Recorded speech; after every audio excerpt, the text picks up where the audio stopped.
Hey, good afternoon. We are here at Marketplace Stockholm with Patricia Alvarado, who is going to hold a really interesting presentation about branding, especially for those who are actually eager to start up a new company. So if you are a small business owner, I hope you are here and you're listening to us. So welcome to Patricia Alvarado. Thank you. Thank you, Marketplace Stockholm, for having me here today. And good. Should I start? Yeah. Hi, everybody. I'm super thankful for the opportunity to talk about a topic that I really love. Is about branding. And my name is Patricia, and today I am also a small business owner, a female founder, and here we are going to talk about why do I need to work in my branding too, because I don't know if you that has happened to you, but I always feel like we have so much to do as an entrepreneur that you don't have time for everything, right? So if you're feeling kind of the same way that I'm feeling sometimes, overwhelmed with a lot of things, plus being a mother, that in my case it is, so this is the talk for you. Today, we are going to talk about what's branding, what are the dysfunctional beliefs about branding, what are the benefits, some of the local examples of good branding, why it is so hard to work with branding, talk about little bit about the methodology that called branded change, developed by, no? Should I continue? Yes. About the branded change methodology and where do we start? So again, me, Patty. My name is Patricia Alvarado, and I am from Venezuela. I was born in Venezuela. I lived there for almost 25 years of my life. Then, when I was like 26, I decided that I really wanted to have a change in my life. So, that I was eager for so long, wanted to go away and live abroad. So this time was Mexico, my country, or the country that I decided to jump in and to live. So I lived in Mexico for almost 7 years, and then I moved to Umeå in 2013. For the ones who don't know about Umeå, Umeå is in the north of Sweden, which is really close to the polar, to Finland, and really close to the polar border, the polar border. The how do you say? Well, it's close to Norway. But it's really far for a lot of people. So I lived in Umeå in 2013. We moved to Umeå in 2013, and then I lived there for almost 5 years old. 5 years, and then we moved to Stockholm. Now I live in a small village called Tullinge, and there I have been trying to find methodologies and tools that can help female founders to have a sustainable business. In my background, I have an experience about working with marketing, working with communication, working with graphic design for startups, small businesses, and non-profit organizations in Sweden, in Mexico, and in Venezuela. And since I was a university student, I realized that what I was really passionate about was the small businesses. So for all this time living in Sweden, I have been trying to find these tools and methodologies that can help founders to thrive. So what is Powered by Women, you may say? Because I am the founder of Powered by Women and moved with Patricia Alvarado. Our purpose, since I don't know if that has happened to you, but since I moved to Umeå, I have been trying to find the place where I belong. Because as an immigrant, you have to set up your how do you say, you reset your bottom and start from scratch and start from the beginning. So how do you find your place? I don't know. Well, this almost 8 years living in Sweden have given me a lot of things, and the idea is to reduce the time that in order to find this place is reduce your time and thrive. So we want to eradicate poverty among international female talent and actively promote equality where women can actually find their own terms, define their own terms, and make progress personally and professionally and economically, of course. I know how hard it is. So the idea we do it is through 4 different programs. One is called From Scratch, where you find a like how valuable are you. You start like thinking about what are your experiences that makes you you. The second program is called We Own It, where you explore what is entrepreneurship. The third program is called a Preparatory Accelerated Program, which can help you if you decide that you don't want to be or you don't want to become an entrepreneur, but you decided that you want to work actually, then this is a program for you. And then I have Branding for Impact, which help female founders with their branding and their businesses. If you have any question, please write to Lily and she will answer you back. So let's start now with a presentation where we actually talk about branding and not about me, and let's play a game. Find a paper and a pen or a pencil and let's write. Let's see. Who are the best brands in the world? And if you can, give me 5 brands that you believe are the strongest brands in the world. I know it can be different from country to country or to region, but these are the top lists of the brands that have conquered the whole world. Let's see if now that I have Lily here by my side, maybe she can say some of them. What comes to her mind? Most powerful brands. Yes. Stronger. One for power strong, like Amazon. H&M. H&M. Try to picking up like different industries, but we can say Microsoft, Google, Facebook. Good. She gave me 5. I don't know. Let's see how many did she manage to had it right. Yes. Google was in it, Facebook was in it, Amazon was in it, and Microsoft, you mentioned. If you take a closer look of the 25, you don't see H&M, but she is in the 100. So local like Swedish brands are IKEA, Spotify, and H&M in the top. This is according to the Interbrand ranking. They have been doing this for 20 years. So they have a lot of, variables to consider in order to put them like in the top list. But the funny thing is that you mentioned the most of the brands that are in the top 5. So why is this? In your case, you almost get it the almost 10. So why is this happening? Why do we know who are the best and the strongest brands? Do you know why? Because we identify them from the beginning. Normally, when we are talking about branding, we see just advertisement.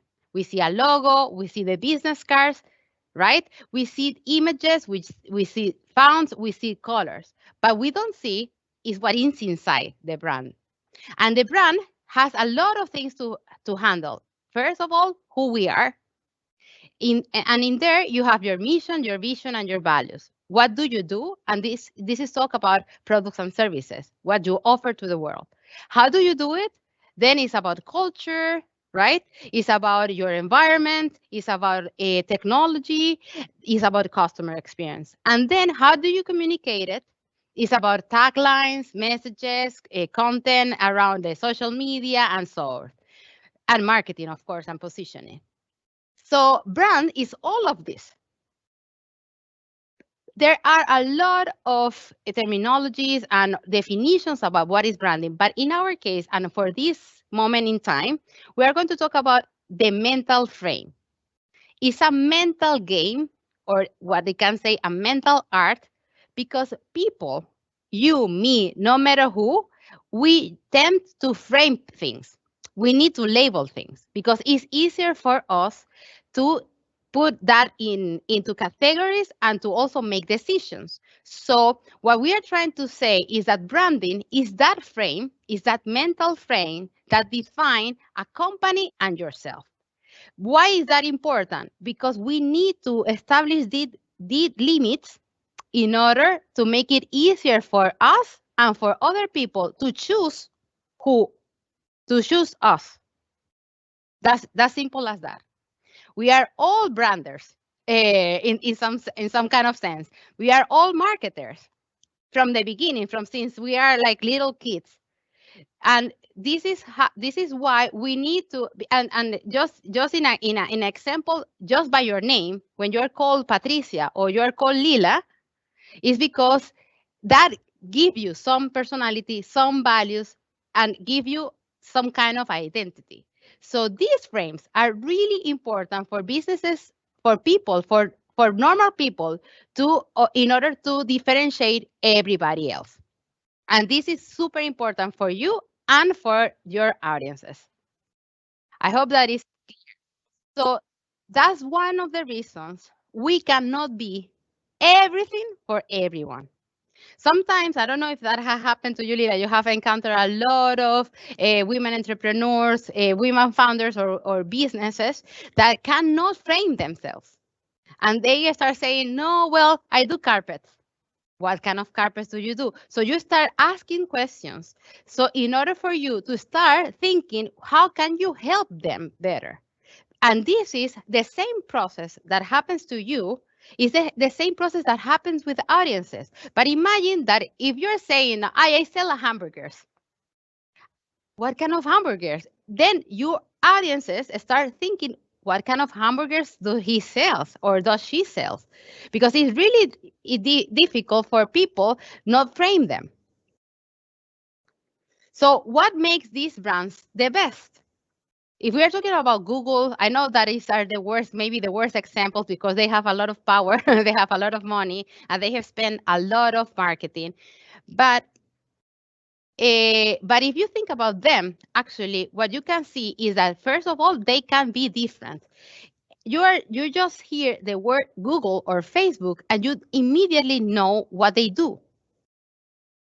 And it's an association that normally, like in your normal life, you will not have. So recognizable, different. Then they will have direction. Branding is going to give them the focus they need in order to thrive. So, for example, and we're going to see it later, a little bit later, is about Amazon, for example.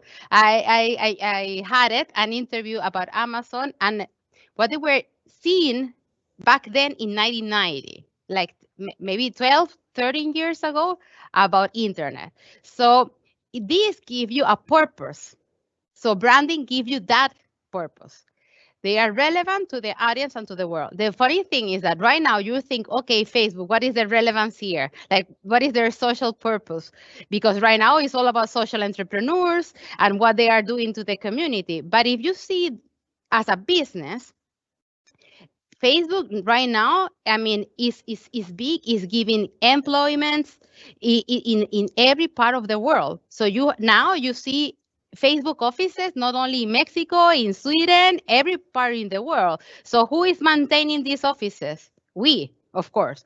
But what I mean is that they are relevant to the economies as well. So they have that power. So they have that change. And if you see that, like, if you compare yourself, what you used to do, like in 2006, and what you do right now, like with social media, you see a behavioral change, right? So you are not having the same behavior that you used to have 10 years ago, and just because of social media. So why they are relevant? So they have this power in the world.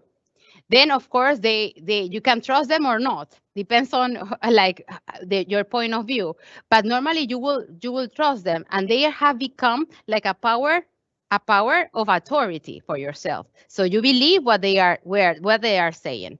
Of course they are consistent, and what it means is that they have kind of the same messages in every corner or point of contact with their audiences. They are clear in their communication. And one of my favorites about branding is that these brands are alive. What does that mean? I'm going to show you later. So if we are thinking about like what makes these brands strong and powerful, then what are the benefits? What do you think about the benefits? What are the benefits? What do you think, Lila, about the benefits? I love that she is my only audience. I know that you are watching, but I love to ask questions. So what do you guys think about what is the importance or what are the benefits of working with your brand? I don't know if you're familiar with these brands, for example. Let's see. I can give you I have a public about. There are some guys behind these cameras, and maybe they know which brands are here. So I don't know. Can you recognize the brands here? Give. I don't know. I don't know. Maybe you up there, you also can recognize some of them. And if you see that for in our context as immigrants, we know who they are. Why? Because they are strong in our context. They have defined what they are, what they do, and they are relevant for us. We trust them. And they have been becoming part of our life and our daily basis. So you get to meet them in a kind of authority way, and they have power in us. So, but this is not something that is, like comes from serendipity. It doesn't come from magic. What they have done is to work on their brands, define who they are, and then you will have to see the benefits in the long term, not in the short term. And if you can see this, like for example, Mirorna is founded in almost 100 years ago. So this doesn't come like from nothing. It comes from a work hard person or woman behind these brands that are pushing the brand further and further and further. So it means it's not a work from one day, it's a work in progress. And what it means also is that what I was telling you about, like, what is the definition of a good brand is that they are alive. So they are evolving.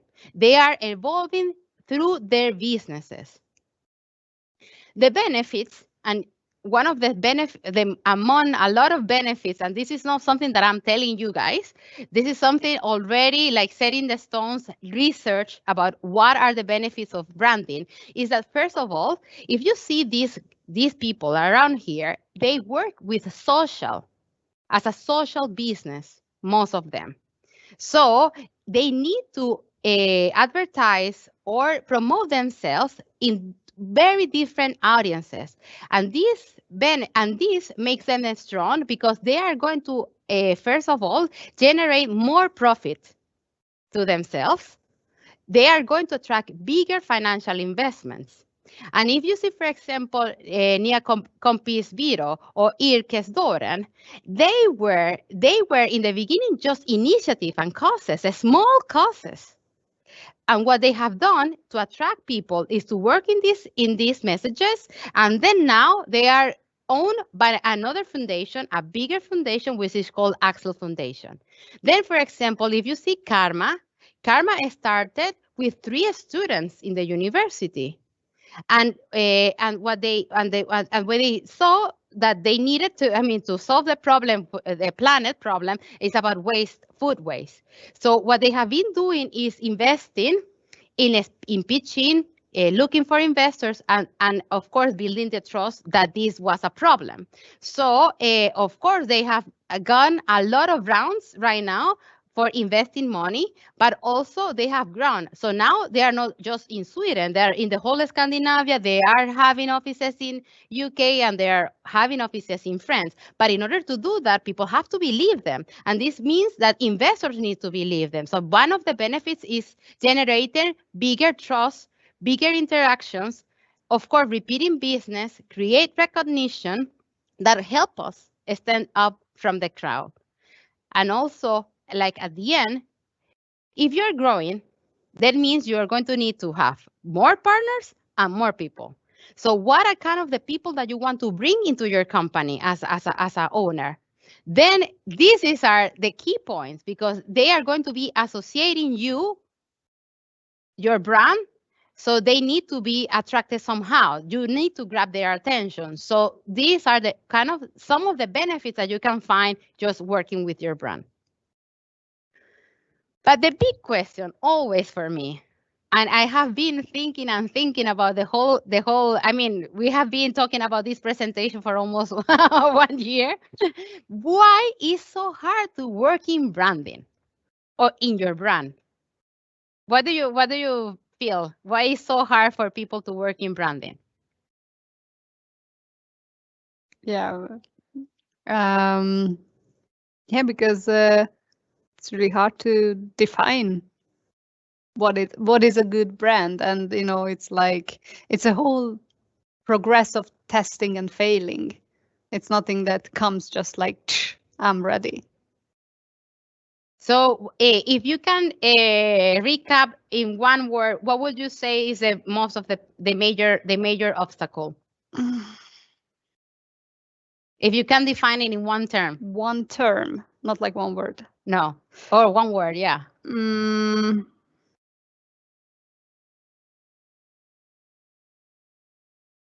No? No. I will first of all, I will talk about, I mean, this is the experience that I have had in my personal experience working with female founders and working with other brands and working as a marketer in different contexts. I mean, in Mexico, in here, and in Venezuela. And the first thing that I had is the misperceptions and mistaken assumptions about branding. We have a tendency, because of course we need to put that in words, and we need to have these stereotypes and beliefs in order to do things. This is a normal thing, but these are things that are preventing us from moving forward. And this is not only about brand, it's about everything in life, right? Sometimes our misconceptions are the ones who are preventing us to move. But in this case, talking about branding, the first thing is that a lot of entrepreneurs think that if they build it, they will come. And what it means is that they are so focused on product and service, developing the best service, developing the best product, developing the best app, the best, they forget about the most important thing, which is the audience. So even if you have the perfect scare, like, you are not going to be able to sell the perfect scare if you don't promote yourself. That's it. That's simple as that. Who is going to know who you are if you don't go to the market, if you don't go to the street and sell it? And I think this is a really marvelous place, because this give you to the owners the direct sample of what this product is all about. They have the direct feedback from audiences just showcasing their products and their services. So if they build it, they will not come by themselves. They need to make promotion themselves and advertise themselves in order for them to come and join marketplace. It's the same for you. Like, you will say this is the best program for entrepreneurs and females, right? But if you don't do advertisement, I mean, if you don't sell yourself the place or the program, who is going to know that you are here in this middle of this area? No one. So it seems logic, but sometimes the most stupid things or the most simple things are the things that we miss all the time. And I want to be honest about this, because I mean, I am a female founder, so I feel you about what you are feeling. First, the second thing is that we don't compete with anyone. I don't know if you have heard about this one, but I have met people that feel that they don't have a competition, that they are creating the most amazing product or service in the world, so they will not have it. But we are not just competing directly with the same product or their service. What we are competing is with attention. We are competing with love. We are competing with a lot of things. Time. And right now, I think time is the most valuable asset that we have. So the competition is fearless. So we need, therefore, to present ourselves in a way that people understand immediately what we do. The third thing is that always, when you think about branding, you think about a logo and you think about a business card. And as you remember, just watching the whole iceberg branding image that I show you in the beginning, you can see that that's the smallest part of the whole branding philosophy. So it's not just about working in your business card or in your logo. It's so much more and more deeper. Then I can send one thing and do another, and I get with it. Is in this case, it's about entrepreneurs. Sometimes I have seen, and I am in that case myself, that I am a multiple entrepreneur because I have two business projects. One is Powered by Women, and the other one is Moved with Patricia. And sometimes, if I say it, if I say one thing and I do another thing, people will, of course, get confused. So in this case, for example, what I have done in my case is that I have to divide it. So when I'm talking about Move with Patricia, I needed to create another account, another kind of business, another kind of service, another other things that are related with me, that has my philosophy, my values, and my beliefs, but they work independently from who I am, kind of. So people can easily understand who is what in what. Because if not, then people will of course be crazy and they will not understand anything. So you need to keep it simple. Eh, and there are a lot of examples in I can send one thing and I do another thing. Because sometimes, if we go to the, just not with me, with Zumba, for example, I teach as a Zumba instructor. And if you see, just in Sweden are like 900 Zumba instructors. But I can say that I am Zumba instructor. One thing is doing this, and another thing is seeing it for real. So your actions are really important in order to transmit what you are doing. So you have to be consistent in all these touch points that you have as a brand. And we're going to go a little bit further about this. Then branding is going to help me with everything. And this is not true. If you have a bad product and if you have a bad service and it doesn't fit with the market, then branding is going to help you. It doesn't matter if you create the best images in the world and you have the money to hire the best for that. But if you don't have a good product or service, then the market will kick you out. That's it. And well, we can talk. There are some examples about it, but we are not going to go deeper in this one because we are all beginners. And then, of course, branding and marketing and overhead. I don't know how many times I have heard it. This, especially when you are working as a marketer yourself, like in a small company, medium company, or big company, always. Branding and marketing are expensive. Luxury. This is luxury. I cannot waste my time and my money in this. And we need to change this because it's an investment. It's an investment in the long term. And we need to start thinking about the long term. You're not creating businesses for tomorrow, for just, the next day. You're creating businesses for the long term, for yourself, to make yourself economically independent. So that means that it's going to take a little bit of time to do that every day, but you're going to get there. But in order to do that, you need to think that you need to invest in this. These were the misconceptions. We are talking about what are the obstacles that prevent us, or what is so hard to work with branding. And one of we talk about misconceptions, but now I'm going to talk about one of the major obstacles, and this is about yourself. Brands are humans, like humans, because they are our babies. They come from us. The brands are not created by themselves. They come from someone. And The funny thing is that we omit this. You cannot be independent. Your brand in the beginning is you.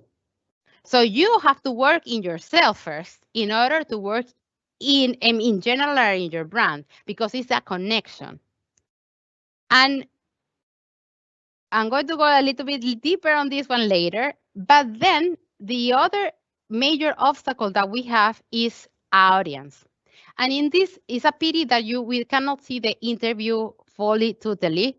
But Jeff Bezos, the Amazon empire owner, he in 1990, he was 5 years old.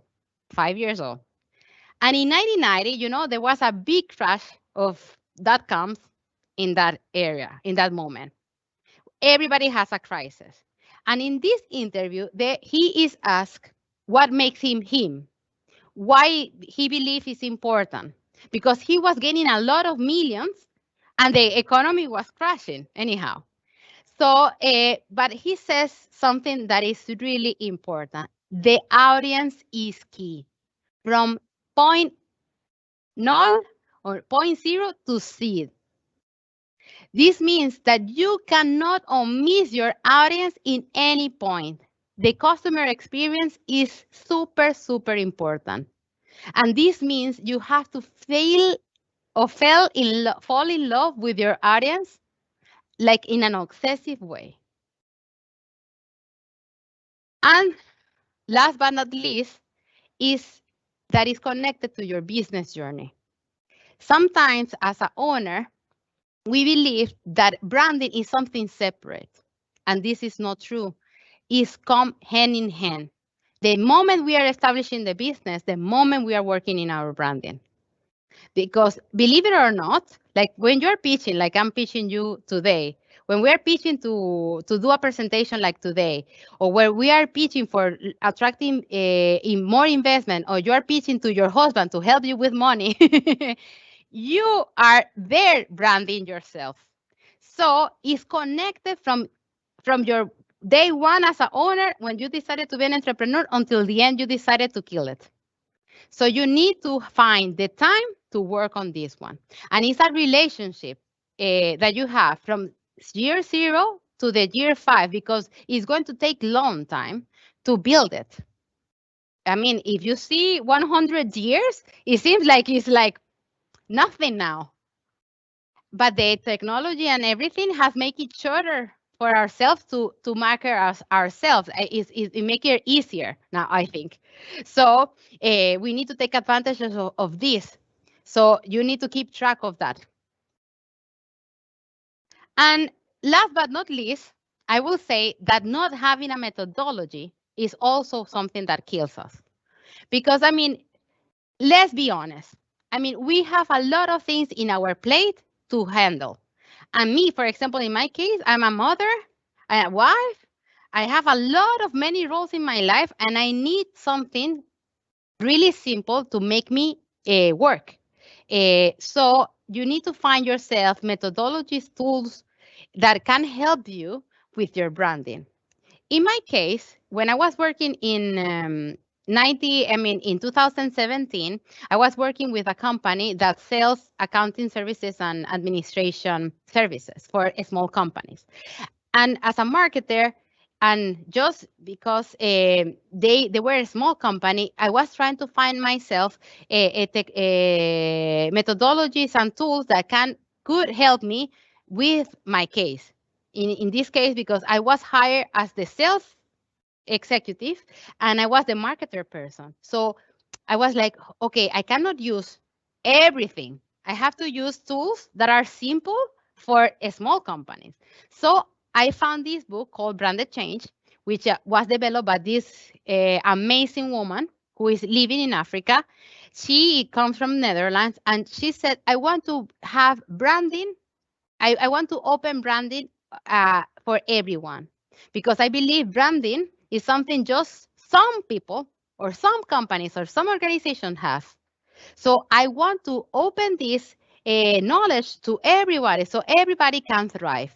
So she, for 2 years, do research and development, interview a lot of entrepreneurs, especially social makers, to see what tools could help them. And she came up with all this in her book. And what she says is totally true. It's about you first. And it's about building first your vision, your mission, because you have to start with your inside. What you have, what are your values, what are your beliefs, what is your vision, what is your mission, and then you spread yourself in different layers. So you have to work with your core, then you express that with your visual identity, your verbal identity, and then you have different touch points in every situation. Here, she included technology, she included products and services, places and events and locations, what are the communication channels, what are the partnerships and collaboration, because all depends on the core. So you don't miss this guideline. And as we mentioned before, the brand development process is a long process. It's a time-consuming energy process. And you need to start somewhere. And what I recommend you, I mean, and this is a part of her methodology, is that you start by exploring your market. You need to gather information on where you want to be. If you want to open a restaurant in Hogdalen, you need to understand how is Hogdalen. What are the needs? So you need to start gathering that information and that insight to feel inspired and start building what kind of brand are you going to develop. And in this case, it's just writing, analyzing, thinking Excel, simple things. It doesn't have to be that complicated. For example, in my case, when I was working, I have been working with female founders. And what we do with this one is that they have to, for example, in the case of audiences, they have to go and interview people. And they will have to say, okay, what do you need? What are your gains? What are your aspirations? What do you think is missing? So you have to gather all this information for your company and for your brand, and then the results are amazing because it's totally different for what you believe. We have also, in this part, in sensing, we also map your industry. And what we try to understand is what are the variables that make you you and what makes you different. Then we move from sensing to thinking. And this is gathering all these creative ideas of what you have gathered in the beginning and try to define your brand and bring it to life. Then in the making process, you turn these insights and these ideas into expressions. And this means now you will have a face, now you will have a voice, then you will have materials and experiences of how you will express what you discover to your audiences. And then you will develop it continuously because, as we said, the brand is alive. It depends on how are you growing your business. So it's a cycle. Are we good here? I hope I'm not boring you. I know it's a lot of things to process, but I want to finish the presentation. Where do we start? And I know that I said before we are going to go there. And first of all, you have to invest in yourself. And what it means is that you have to understand you the best way possible. You have to be self-aware of your value. If you don't understand yourself, go and do it. Because the better you understand you, the better it's going to understand everybody. And what it means is like, if I am a positive person, how can I express this positivity? If I believe that I'm funny, how am I going to express that I'm funny if that are my strengths? If my strengths are financial, then I need to express how I'm going to convince that I am a financial person. So invest time in knowing you, because this is going to be connected, as I said, to your brand and to your business. And you are the best salesperson that your brand can have and your product or your service. So you need to invest in this. The second thing is get crazy with your audience.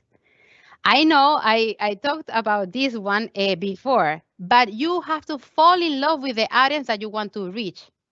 And this means analyzing, studying, interacting, asking questions all the time. Try to, I don't know, come up with surveys all the time. Reading, I don't know if you are, but I am.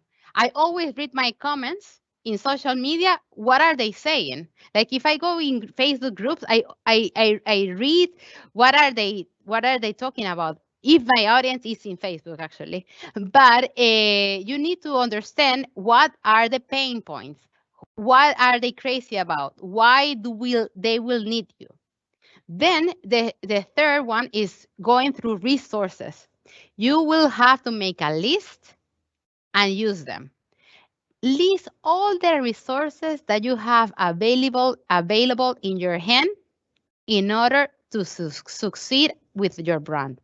I mean, there are free resources, pay resources, everything that you have available, do it. Make it like mentally just coming to the marketplace as a resource is amazing. So how are you going to take advantage of that one? For example, in my case, I do branding sessions. I coach them like daily. So we discuss what is in their hand in order to start exploring what they can do or where they can grow. Like for example, in my previous experience, I was working with the Social Innovation Booster, which is a program that helps social entrepreneurs with design thinking to develop their ideas.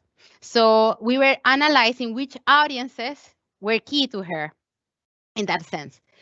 So we make a list. Okay, who do you know? How can you contact them? Email them. So we discuss about what are the messages for this one. And it seems simple, again, common sense, not difficult and logical, but sometimes we are so busy in our head that we forget about these simple things. If we continue, another thing that I will recommend you is measure. Measure all. I know that it sounds like a business administration subject, but you will need to track your efforts somehow, somewhere. If you don't do that, then you get lost because you are not registering what are your wins, what are your small wins. Even because I mean I don't know. I mean Lily was saying and mentioning that it's really hard when you have to trial yourself a lot. I mean you have to how do you say, trial and error. You do mistakes, but these mistakes makes you and makes you grow as a business.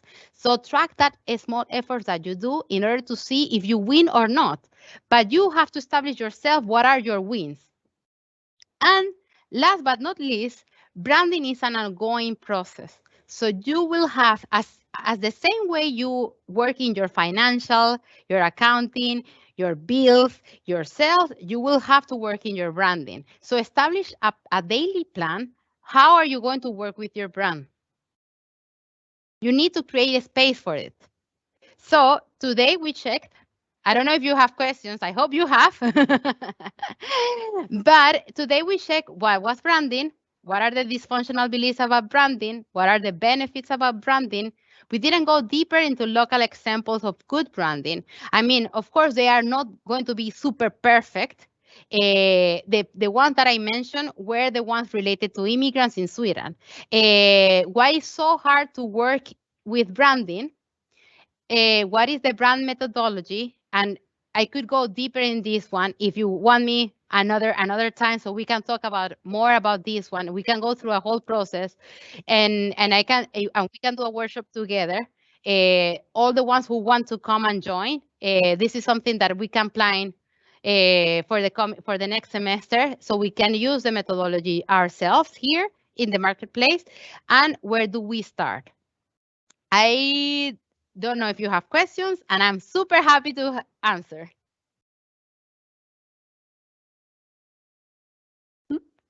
Thank you very much. Yeah, we can. I don't see any questions, but I just want to repeat that we take questions from you guys via this questions and answers room, this Q&A room. So if you have one question, just please write it there, and I'm going to read it up. So until we wait for possible questions, I can ask some some to Patricia. So yeah, it was really amazing presentation. Thank you very much. Thank you. And I thought to ask you, you said, you mentioned that you have two companies at the moment. One is for Move with Patricia, and the other one is Powered by Women. And since we have talked a little bit about these like social enterprises and the social agenda, I'm really curious about Powered by Women. Can you tell a little bit about your branding strategies there, and how, and a little bit about the story, and what was your struggle in the beginning, and how went, go into like a progress where you now like stand as like a more, I like more put together in a way. Oh my God, the journey has been crazy because I started Powered by Women in 2017 with my amazing friend called Jessica Walker, and she's Swedish and she lives in Umeå right now, and I was living in Umeå, and it was based on the Umeå reality. And in that case, I mean, there was so much little we knew in that moment about female struggling. Yeah. And especially foreign-born women, talented women are struggling in Sweden. Yes. So, I mean, in our case, we started like, with trial and error, experimenting. So what we did was to do a workshop, actually. We joined forces with the International Kvinnoförening, with this, in translation, will be the International Women Association in Umeå, because we knew that we wanted to work with international women. So we said, okay, we need to try this workshop and see what happens. And we were not an established company. We were working with the Förening. We were working with the association. But that gave you like, and this is something that I mentioned, is sensing, is exploring what is the market needing. Yeah. So we had our hypothesis back then, right? That people, I mean, women were struggling and starting businesses because they were immigrants. But the conclusion in that moment was that it was not because of the nationality. This is one of the major variables, but it's because it's the gender. Okay. In general, because what we were facing as obstacles, also local women were also facing these problems. So it's about the system. So, I mean, from that moment in 2017 to right now, I mean, we have been exploring, testing, trying to find partners. So, I mean, it has been a whole, a balanced situation between how do you work by yourself and try not to kill yourself as well. I mean, in the sense that, in my case, they have always been the side hustles. I need to find myself my income processes. So it's a long process. And then as a women owner, you have to decide like what would you put your attention in: product development, in finding partners. In my case, I was trying to find the partner, because Jessica decided that she needed to move to another city to find an income for herself. And I moved to Stockholm. But then you have to, okay, so now what happens? Now you need to understand what is happening in Stockholm market, because the solution is not the same. So there has been a process. I will say, you are not going to find us in social media right now. You're not going to find us. Well, we have a website, but right now what we are trying to refine is the products. So for example, what I have been doing, I have been testing the models for branding for impact with different cases to see if that can apply for different industry, and what are the best, the best environments or platforms where you can use them, and how do you use them. Like, for example, in my case, I have been testing in English, and now I'm testing in Spanish. And I have been testing in different industries as well. So it, for me, has been a wide opening thing, like how how they differentiate themselves, like women to women. Some of them are struggling in different areas and obstacles. But in the good sense, that for me, one of the important key indicators and success is that they are growing, and they starting to start thinking about things that they were not thinking before. Like, for example, I have a friend now. I have a case in Germany, so now I'm testing it globally. That she, for example, couldn't grasp the idea that she could become a gym herself. So how do you work as a gym yourself, as a trainer? Because there are a lot of cases on this one. But just putting some kind of a term or a word in your head, you can become this, or putting that in a paper and a vision. This is something for me that makes me happy, because this has been something that has been in her mind, but she couldn't put that into a paper. So with these things, you start like going ahead and see how they progress. I mean, I have so amazing, for example, I have a case of aesthetic. She works with manicure and pedicure, for example. And in her case, I was telling her, I mean, you have a differentiator and among other these kind of businesses. Give me it, give me. And we struggle a lot. And I thought, but it's so simple. But for some of us, like, are working day by day, it's really hard to see that. But anyhow, I mean, I'm starting small, like everybody else, day by day, trying to find examples so I can show you guys what you can do amazing things later. And I don't know. I mean, I can bring them. Next time I can bring one of them so she can talk. She can talk to you. But if you ask me where we are standing right now, what we are doing is refining our products. I found finally a partner. Nice. So next semester we are working together. Because we have been working independently, but we always talk to each other.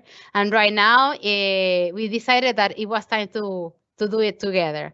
So, but these conversations, I don't know if that has happened to you, but finding your partner is like finding your partner in life, right? Your husband or your spouse is not that easy. I have been struggling with finding the right partner for I mean, I think for almost 3 years now.